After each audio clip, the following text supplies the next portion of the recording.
ರಾಜ್ಯದಲ್ಲಿ ನಿರಂತರ ಬೆಲೆ ಏರಿಕೆಯನ್ನ ಪ್ರಶ್ನಿಸಿ ಬಿಜೆಪಿ ನಾಯಕರು ಅಲ್ಲಲ್ಲಿ ಪ್ರತಿಭಟನೆಯನ್ನ ಮಾಡ್ತಾ ಇದ್ದಾರೆ ಜನಾಕ್ರೋಶ ಯಾತ್ರೆಯ ನೆಪದಲ್ಲಿ.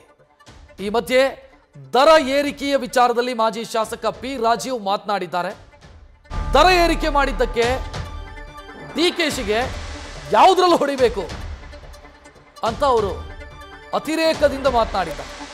ದರ ಏರಿಕೆ ಬಗ್ಗೆ ಮಾತನಾಡಲು ಡಿಸಿಎಂಗೆ ಯಾವ ನೈತಿಕತೆ ಇದೆ, ಅವರಿಗೆ ಯಾವುದರಲ್ಲಿ ಹೊಡಿಬೇಕು ಅಂತ ಪಿ ರಾಜೀವ್ ವಾಗ್ದಾಳಿ ಮಾಡಿದ್ದಾರೆ. ಕೇಂದ್ರದ ದರ ಏರಿಕೆ ಬಗ್ಗೆ ಕಾಂಗ್ರೆಸ್ ಪ್ರತಿಭಟನೆ ಮಾಡ್ತಾ ಇರೋದಕ್ಕೆ ಆಕ್ರೋಶ ವ್ಯಕ್ತಪಡಿಸಿದ್ದಾರೆ. ಪ್ರತಿಭಟನೆ ಮಾಡೋದಕ್ಕೆ ಇವರಿಗೆ ಯಾವ ನೈತಿಕತೆ ಇದೆ ಅಂತ ಪಿ ರಾಜೀವ್ ಪ್ರಶ್ನಿಸಿದ್ದಾರೆ. ಶಿವಕುಮಾರ್ ಅವರಿಗೆ ಕೇಳ್ತಾ ಇದ್ದೇನೆ, 23ರಲ್ಲಿ ಇದ್ದಂತಹ ಬಾಂಡ್ ಪೇಪರು 20 ರೂಪಾಯಿದು 100 ರೂಪಾಯಿ ಆಗಿದೆ. 23ರಲ್ಲಿ ಇದ್ದಂತಹ ಹಾಲಿನ ಬೆಲೆ ಇವತ್ತಿಗೆ 9 ರೂಪಾಯಿ ಹೆಚ್ಚಾಗಿದೆ. ನೀರಿನ ಟ್ಯಾಕ್ಸ್ ಹೆಚ್ಚಾಗಿದೆ. ಒಂದು ಮನೆಗೆ ಬಹುತೇಕ 400ರಿಂದ 500 ರೂಪಾಯಿ ಕಸದ ತೆರಿಗೆಯನ್ನು ಹಾಕ್ತಾ ಇದ್ದೀರಿ. ಪೆಟ್ರೋಲ್ ಡೀಸೆಲ್ಗೆ ಸೆಸ್ ಅನ್ನು ವಿಧಿಸೋದ್ರ ಮೂಲಕ ಅಕ್ಕಪಕ್ಕದ ಬಿಜೆಪಿ ರಾಜ್ಯಗಳಲ್ಲಿ ಕಡಿಮೆಗೆ ಪೆಟ್ರೋಲು ಡೀಸೆಲ್ ಸಿಗ್ತಾ ಇದೆ, ನೀವು ಏರಿಸ್ಕೊಂಡಿದ್ದೀರಿ. ಆಮೇಲೆ ಗತ್ತಿನಿಂದ ಮಾತನಾಡ್ತೀರಿ. ಇಷ್ಟು ಕಟ್ಟೋದಕ್ಕಾಗಲ್ವಾ ನಿಮಗೆ, ಏನು ದಾಡಿ ಆಗಿದೆ ಅಂತ ಹೇಳಿ ಗತ್ತಿನಿಂದ ಮಾತನಾಡ್ತೀರಿ. ಯಾವ ನೈತಿಕತೆ ಇದೆ ನಿಮಗೆ? 2023ಕ್ಕೆ ಇದ್ದಂತಹ ಬೆಲೆಗಳನ್ನೇ ಮೇಂಟೈನ್ ಮಾಡಿದ್ರೆ ಸಾಕಿತ್ತು, ಇಳಿಸೋದು ಬೇಡ. ನರೇಂದ್ರ ಮೋದಿ ಅವರು ಪ್ರಧಾನಮಂತ್ರಿ ಆದ ಮೇಲೆ 10 ಕೋಟಿ ಕುಟುಂಬಗಳಿಗೆ ಉಚಿತವಾಗಿ ಸಿಲಿಂಡರನ್ನು ಕೊಟ್ಟು 1190 ರೂಪಾಯಿಯಿಂದ 900 ರೂಪಾಯಿಗೆ ಇವತ್ತಿನ ರೇಟ್ ಇದೆ. 850 ಇತ್ತು. ಡಿ ಕೆ ಶಿವಕುಮಾರ್ ಅವರು ಯಾವ ನೈತಿಕತೆಯಿಂದ ಹೇಳ್ತೀರಾ? ಆಯಿತು, ಇವತ್ತು 17ನೇ ತಾರೀಕಿಗೆ ನೀವು ಹೋರಾಟಕ್ಕೆ ಕರೆ ಕೊಟ್ಟಿದ್ರೆ, ಅದು ಹೋರಾಟ ಆಗುತ್ತೋ ಇಲ್ಲೋ ನನಗೆ ಗೊತ್ತಿಲ್ಲ.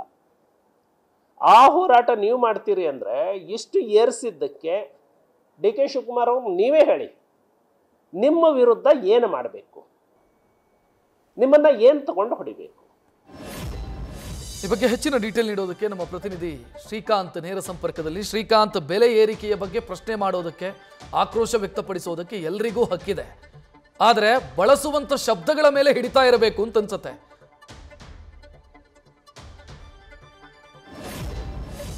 ನೋಡಿ ರಕ್ಷತ್, ರಾಜ್ಯದಲ್ಲಿ ಏನಂತಂದರೆ ಬೆಲೆ ಏರಿಕೆಯಿಂದ ಜನ ರೋಷಿ ಹೋಗಿದ್ದಾರೆ. ಇದರ ನಡುವೆ ಏನಂತಂದರೆ ಎರಡು ರಾಜಕೀಯ ಪ್ರಮುಖ ಪಕ್ಷಗಳು ಏನಂತಂದರೆ ಕೆಸರೆರಚಾಟದಲ್ಲಿ ತೊಡಗಿಕೊಂಡಿರುವಂಥದ್ದು. ಒಂದು ಏನಂತಂದರೆ ರಾಜ್ಯದಲ್ಲಿರ್ತಕ್ಕಂಥ ಕಾಂಗ್ರೆಸ್ ಸರ್ಕಾರ, ಅದರಲ್ಲೂ ಕಾಂಗ್ರೆಸ್ನ ನಾಯಕರು ಏನಂತಂದರೆ ಕೇಂದ್ರದ ವಿರುದ್ಧ ಬಟ್ಟು ಮಾಡ್ತಾ ಇದ್ದಾರೆ. ಬೆಲೆ ಏರಿಕೆಗೆ ಏನಂತಂದರೆ BJP ನೇತೃತ್ವದ ಕೇಂದ್ರ ಸರ್ಕಾರವೇ ಕಾರಣ ಅನ್ನೋ ಒಂದು ವಿಚಾರವನ್ನು ಮುಂದಿಟ್ಕೊಂಡು, ಅಂಕಿ ಸಂಖ್ಯೆಗಳನ್ನು ಮುಂದಿಟ್ಕೊಂಡು ಕಾಂಗ್ರೆಸ್ ರಾಜ್ಯದಲ್ಲಿ ಪ್ರತಿಭಟನೆಯನ್ನು ನಡೆಸ್ತಾ ಇದ್ದರೆ, ಮತ್ತೊಂದು ಕಡೆ ಏನಂತಂದರೆ ಜನಾಕ್ರೋಶ ಯಾತ್ರೆಯ ಮೂಲಕ ಏನಂತಂದರೆ BJP ಪ್ರತಿಭಟನೆ, ರಾಜ್ಯ ಸರ್ಕಾರದ ವಿರುದ್ಧ ಪ್ರತಿಭಟನೆಯನ್ನು ನಡೆಸ್ತಾ ಇರುವಂಥದ್ದು.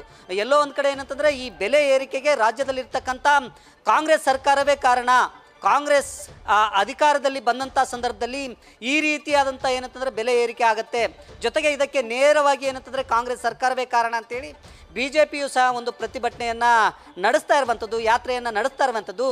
ಇಂಥ ಸಂದರ್ಭದಲ್ಲಿ ಇವತ್ತು ಏನಂತಂದರೆ ಪಿ ರಾಜೀವ್ ಅವರು, ಮಾಜಿ ಶಾಸಕರಾಗಿರುವಂಥ ಪಿ ರಾಜೀವ್ ಅವರು ಬೆಳಗಾವಿಯಲ್ಲಿ ಪತ್ರಿಕಾಗೋಷ್ಠಿ ನಡೆಸಿ ರಾಜ್ಯ ಸರ್ಕಾರ, ಅದರಲ್ಲೂ DKC ವಿರುದ್ಧ ಏನಂತಂದರೆ ವಾಗ್ದಾಳಿಯನ್ನು ನಡೆಸಿರುವಂಥದ್ದು. ಆ ಸಂದರ್ಭದಲ್ಲಿ ಎಲ್ಲೋ ಒಂದು ಕಡೆ ಏನಂತಂದರೆ ಮಾತನಾಡ್ತಕ್ಕಂಥ ಸಂದರ್ಭದಲ್ಲಿ ನಾಲಿಗೆಯನ್ನು ಹರಿಬಿಟ್ಟಿರುವಂಥದ್ದು.